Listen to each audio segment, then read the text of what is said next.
Continuando a nossa explicação, vamos falar da administração indireta. Vejam, rapidamente, a administração direta são as entidades, são as pessoas jurídicas de onde emana o poder decisório do Estado. Então, se a União quiser fazer uma campanha de vacinação nacional, é daqui que vai sair a ideia central, através do seu Ministério, Ministério da Saúde. Se o município resolver fazer uma campanha educativa ou uma campanha de vacinação municipal, esse vai ser a fonte desse poder decisório. Por isso a gente chama de administração direta, porque é daqui que surge diretamente as decisões políticas, as decisões que vão atender às necessidades de serviços públicos de toda a comunidade. Agora, na administração indireta, nós vamos ter que esse poder toma certas decisões, porém, esses outros órgãos apenas vão cumprir na forma da lei. Vejam, essa administração indireta, ela não está vinculada hierarquicamente à União, Estados, Distrito Federal ou município. Não. A União pode, qualquer um desses entes, dessas pessoas jurídicas, podem criar, qualquer uma delas, pode criar uma autarquia, uma fundação, uma sociedade de economia mista, uma empresa pública, com objetivos exclusivos de especializar certos serviços públicos. A gente sabe que todo aquele que faz de tudo mal feito. Porque a pessoa não consegue praticar todas as atividades da vida. Um esportista, ele é corredor, é nadador, mergulhador, é voador de parapente, é isso e aquilo, pode até fazer de tudo, mas faz tudo medianamente. Não consegue ser um grande atleta de ponta em todas as modalidades, porque o próprio organismo não se adapta a todas as situações. Então, diante disso, a União, por exemplo, ela pode criar uma autarquia para cuidar de serviços específicos e com o objetivo, claro, não só de virar um cabide de emprego, que infelizmente a prática é essa, né? A União cria a autarquia só para ajeitar serviço para todo mundo. Inclusive a Constituição proíbe isso, exige lei, né, para criar uma autarquia. Lei específica ainda, e cai na prova isso. Mas tirando essa situação, o objetivo final é que a União crie uma autarquia para especializar o serviço, para melhorar e muito esse serviço público. Por exemplo, a União tem a incumbência de cuidar da Seguridade Social. Seguridade Social que envolve assistência social, previdência social e saúde. Agora, na parte de previdência, ela criou o INSS, Instituto Nacional de Seguro Social, de Seguridade Social, com o objetivo de quê? De receber as contribuições, de cobrar contribuições em atraso, de fiscalizar aqueles que não pagam as contribuições e, por outro lado, de conceder os benefícios aos segurados. Então, esse é o objetivo específico do INSS, que é uma autarquia pertencente à União, chamada uma autarquia federal. Agora, o que é uma autarquia? Se você pegar o arquia, né, de monarquia, anarquia, significa o quê? Poder único, poder absoluto, monarquia. Agora, autarquia é poder próprio.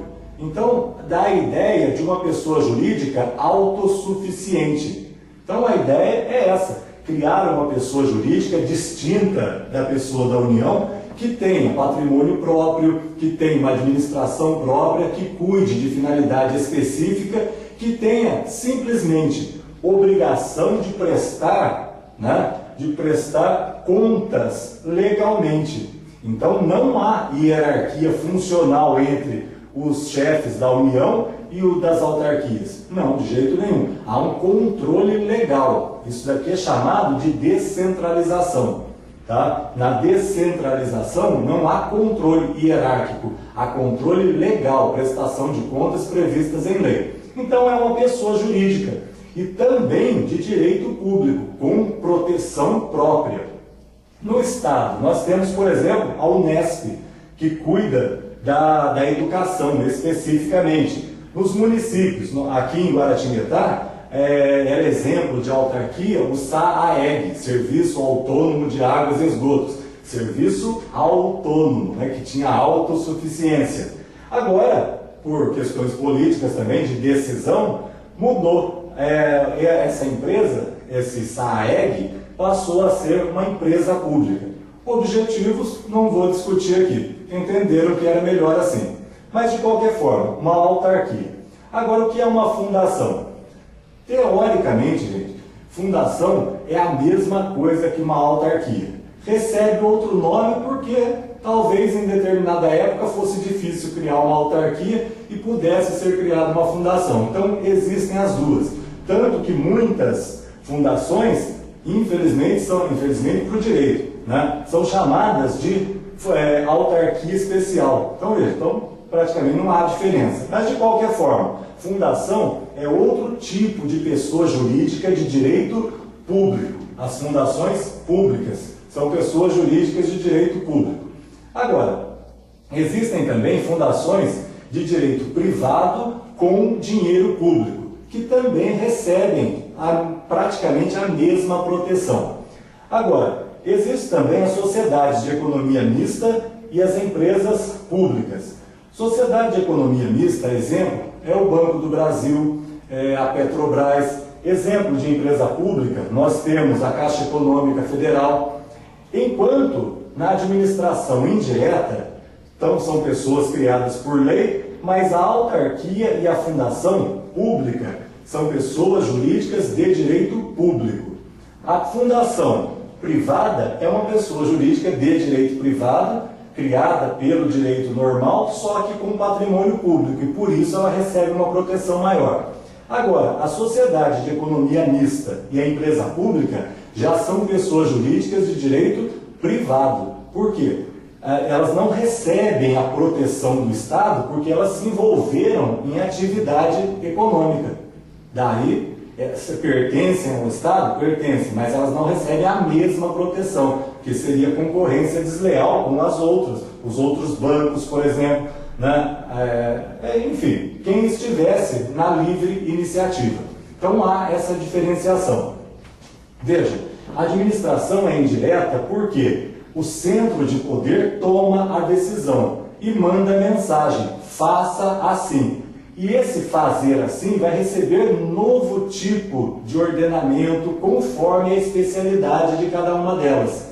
E para que existe? Autarquia e fundação são feitas exclusivamente para ajudar União, Estado, Distrito Federal e municípios a prestarem serviços públicos. Agora, sociedade de economia mista, por exemplo, a Petrobras. Por que existe uma Petrobras? Para manter, né, o domínio do petróleo, que infelizmente, né, o petróleo é a alavanca, né, o combustível do desenvolvimento de toda a nação. Não há falar em desenvolvimento, não há falar em controle de inflação se o petróleo ficasse nas mãos de terceiros. Pelo menos ficasse totalmente nas mãos de terceiros. A gente sabe que há uma grande importação ainda de petróleo para o Brasil, mas a maioria desse petróleo já é produzido aqui.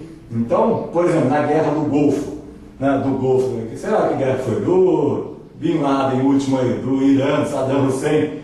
A gasolina, o petróleo subiu 120%, o barril de petróleo no mundo, 120%. Quanto foi o aumento da inflação aqui dentro do Brasil? O aumento da gasolina, por exemplo, não chegou a 20%.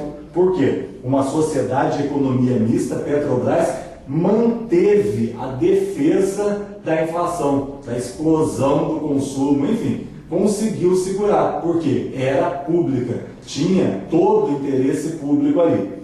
Agora, uma empresa pública, como a Caixa Econômica, tem finalidades sociais, pois qual banco, em sã consciência, que empresta dinheiro para pobre, correndo um risco sério de não receber? Nenhum banco, de jeito nenhum. Vai a qualquer outro banco comercial aí para ver se consegue um empréstimo. Pedem 1000 fiadores, garantias e tudo mais, hipoteca. Agora, a Caixa Econômica não empresta dinheiro para pobre. para fazer inclusão social de moradia. E se ele não pagar? Dá carência, dá um jeito, dá mais prazo, reparcela a dívida. Por quê? É função social também, embora econômica. Ganhe dinheiro, tenha lucro, empreste dinheiro a juros, mas todo o dinheiro que ganha não tem finalidade exclusiva de enriquecer o Estado. Tem finalidade exclusiva de devolver em melhores serviços especificados para aquela área para a qual foi criada. Então vocês vão ver aí, administração direta, pessoas jurídicas, União, Estado, Distrito Federal, municípios, de direito público.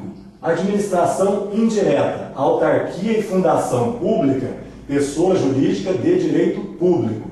Fundação privada, sociedade de economia mista e empresa pública, pessoa jurídica de direito privado.